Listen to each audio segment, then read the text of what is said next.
अस्सलाम वालेकुम नाजरीन, आपके लिए एक नई अपडेट लेकर आया हूं। पंजाब गवर्नमेंट में लॉ एंड ऑर्डर के बाद एक बड़ा फैसला किया गया। इस लॉ एंड ऑर्डर के बाद पंजाब गवर्नमेंट ने फैसला किया है कि असला लाइसेंस बनवाने वाले जितने लोग भी दरखास्तें दे रहे हैं उनकी दरखास्तों को रिजेक्ट किया जाए।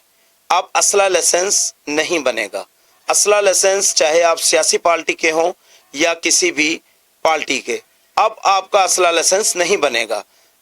अगर आप लोगों के पास नजायज असला बरामद होता है तो पहले तो आप 13-20 करवाने के बाद जमानत करवा लिया करते थे, लेकिन अब ऐसा नहीं है। इसमें भी तरमीम कर दी गई है।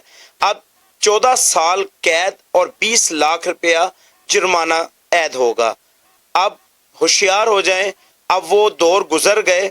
अब आपके पास अगर नजायज असला मौजूद है तो जल्द से जल्द 1 महीने का टाइम दिया गया है, आप करीबी थाने में जाकर जमा करवा सकते हैं।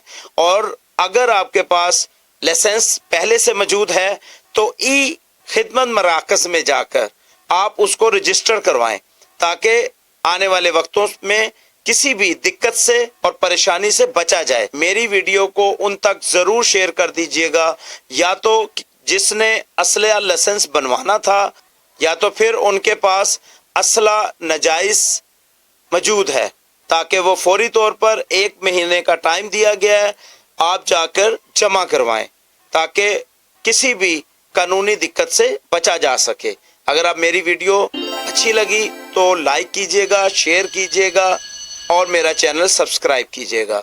अगली वीडियो तक के लिए इजाज़त चाहूँगा। खुदा हाफिज़।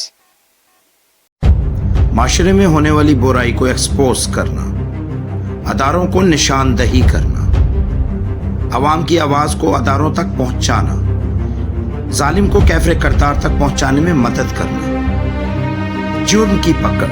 प्रोग्राम मेज़बान सैयद हैदर रज़ा।